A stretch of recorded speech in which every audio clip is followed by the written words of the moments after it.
Everyone says they know Jesus, but if he looked you dead in the eyes and asked you just one of these 10 questions, would your faith survive it?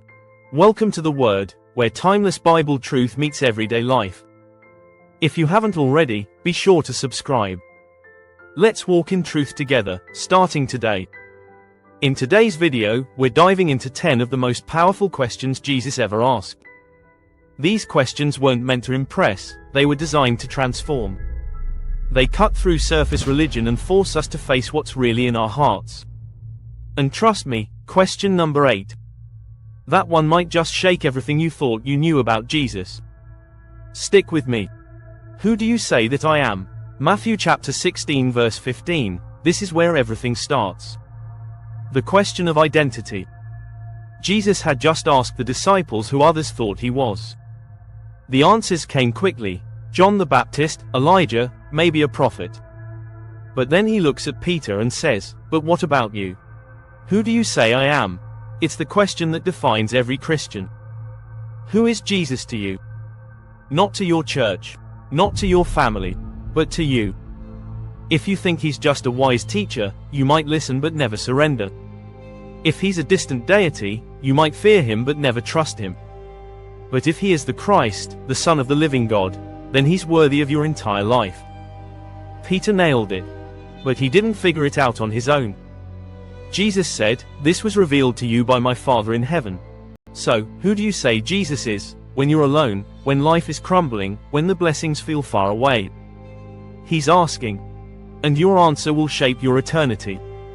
Do you love me? John chapter 21 verse 17, this question came after failure. Peter had denied Jesus 3 times. And now, after the resurrection, Jesus pulls him aside and asks, "Do you love me?" 3 times. Not to guilt-trip Peter, but to restore him. When Jesus asks this, he's not looking for lip service. He's not asking if you feel emotional during worship. He's asking if you show love through obedience, through sacrifice, through trust. In John chapter 14 verse 15, Jesus said, "If you love me, keep my commandments." That's hard. Because love isn't just what you say, it's what you do when no one is watching. Do you love him when it costs you comfort? Do you love him enough to forgive that person? Do you love him more than your secret sin?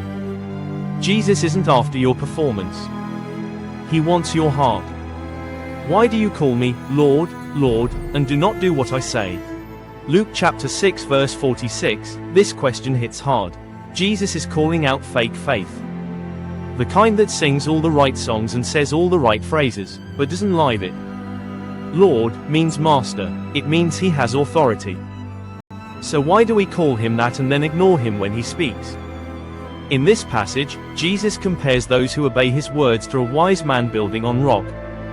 When storms come, the house stands.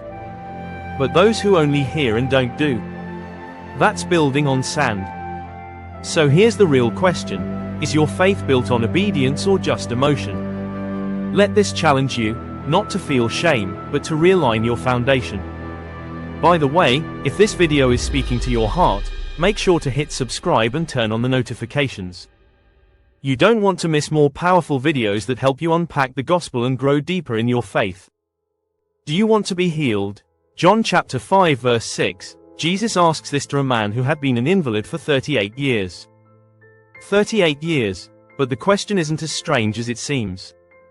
Some people get used to their pain. They get comfortable in dysfunction. Healing requires change, and change requires courage. Jesus was asking, are you willing to be different? You say you want peace. But are you ready to release bitterness? You say you want freedom. But are you done with the excuses? Healing is possible, but Jesus won't force it. The question still stands: do you want to be healed? Do you believe I am able to do this? Matthew chapter 9 verse 28, Jesus asks this to 2 blind men who were crying out for mercy. They had no backup plan, no options left. And Jesus simply asked, do you believe I can do this? This isn't just about physical healing. It's about trust. Do you believe Jesus can fix what's broken in you? Do you believe he can restore your family, your identity, your purpose? We say we believe. But belief is proven in the waiting, in the hoping, in the praying when nothing seems to change. The blind men said, "Yes, Lord," and he healed them according to their faith. What's your answer? What does it profit a man to gain the whole world, yet forfeit his soul? Mark chapter 8 verse 36, let this question sink in. You can achieve everything. The house, the career, the followers, the influence. And still lose. Because if you gain all of that but lose yourself in the process, if you disconnect from the God who gave you breath, what did you really win? This is a wake-up call, a soul check. Are you living for what will matter 100 years from now? Or are you burning out for things that won't last past the grave? Jesus isn't anti-success, he's anti-idolatry. Why are you afraid? Mark chapter 4 verse 40, Jesus asked this on a boat. A storm was raging. Waves crashing. Disciples panicking. And Jesus was asleep. They woke him up, terrified. And after calming the storm, he asked, "Why are you so afraid?" Not because fear is irrational, but because they forgot who was with them. If Jesus is in your boat, your storm doesn't get the final word. Fear shrinks when faith remembers. He hasn't left you, he isn't overwhelmed. So next time fear hits, remember who speaks to the wind and waves.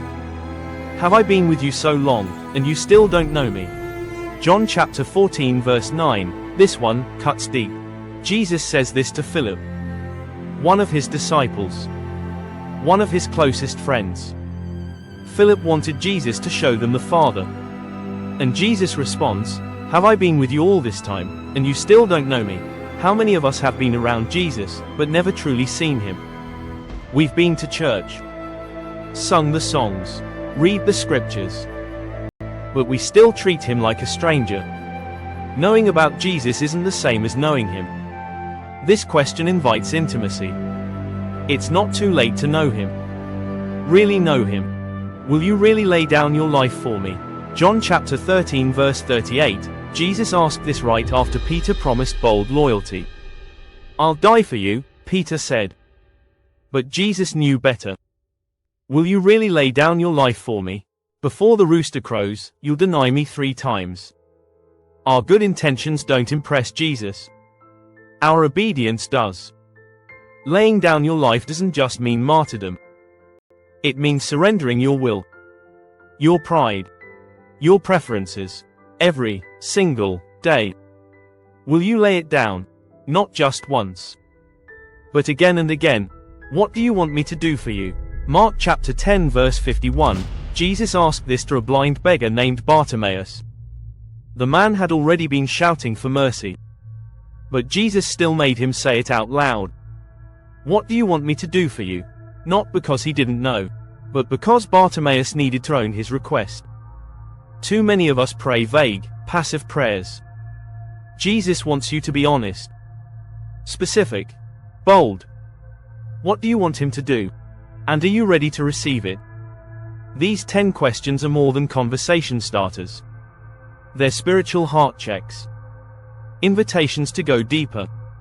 Opportunities to be honest with the one who knows you best. So here they are again. Who do you say that I am? Do you love me? Why do you call me Lord and not obey? Do you want to be healed? Do you believe I can do this? What does it profit you to gain the world and lose your soul? Why are you afraid? Have you been with me and still don't know me? Will you lay down your life? What do you want me to do for you? If this spoke to your heart, don't miss what's coming next. Why the Christian life feels like a battle, 10 raw truths from the Apostle Paul. You'll be glad you watched. Stick with the word. Stay blessed.